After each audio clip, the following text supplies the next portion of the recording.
Ілон Маск роками називає водневу енергетику дурницею. І з точки зору класичного бізнесу у нього були залізні аргументи. Водень – це ідеальне, потужне паливо, але технологія його видобутку досі була занадто дорогою. На нашому каналі ми часто розбирали шалений потенціал водню. Він легкий, екологічний і може консервувати енергію сонця. Але економісти завжди впиралися в один і той самий глухий кут.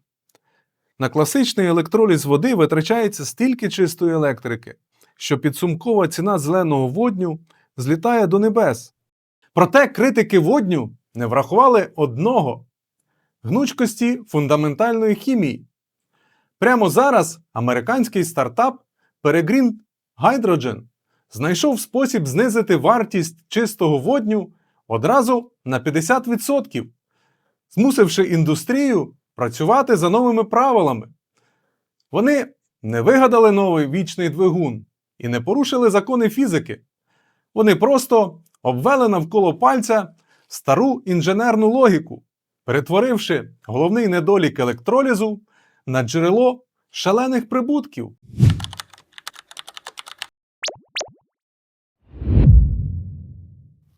Давайте згадаємо базу, яку нам показували в школі. Ось електроліз води. Ми беремо найстабільнішу молекулу у всесвіті – H2O. Пропускаємо струм.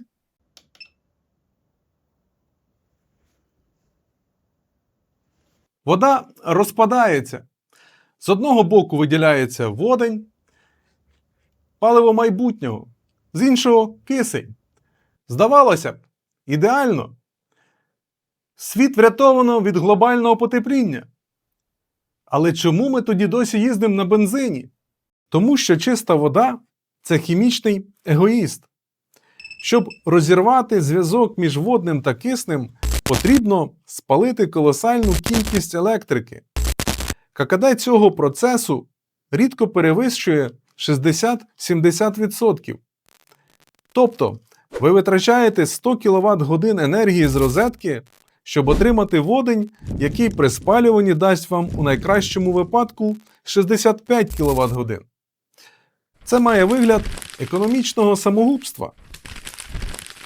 Але є ще одна брудна таємниця, про яку мовчать екологи.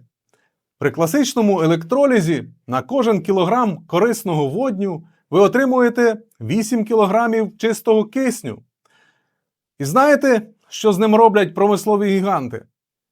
Просто викидають у повітря, бо його нікуди дівати в таких об'ємах. І ось тут на сцену виходить стартап Peregrine Hydrogen із Mountain View.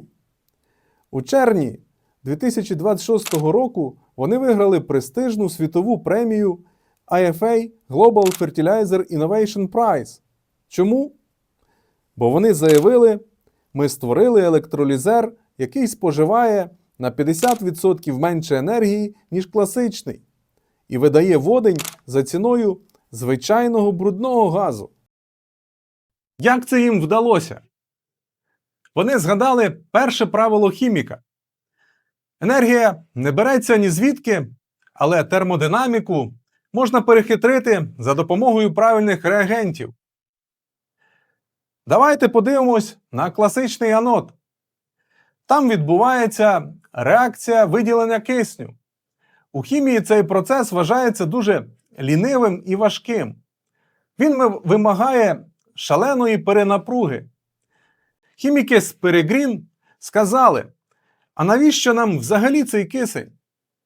Давайте замість води на анод подамо іншу сировину.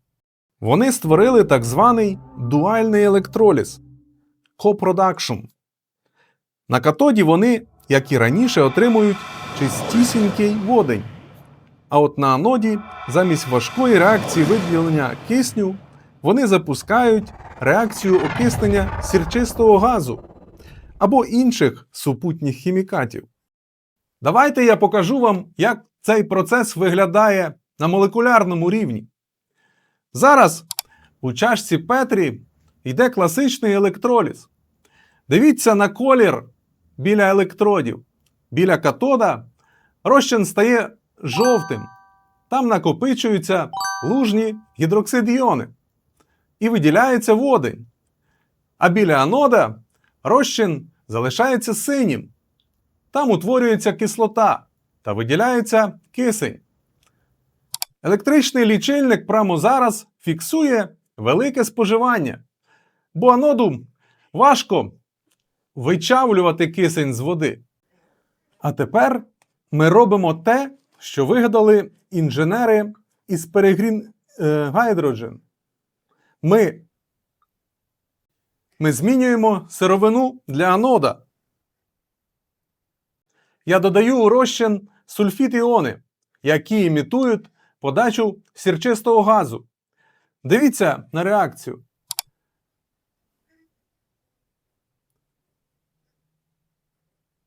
Магія! Бульбашки кисню на аноді зникли. Чому? Бо аноду більше не потрібно гвалтувати молекулу води з напругою у 1,5 вольта. Йому набагато легше окиснити сульфід-іон до сульфат-іону. Потенціал реакції впав з 1,23 вольта до мізерних 0,17 вольта. Хімічний бар'єр зруйновано. Розчин моментально стає кислим.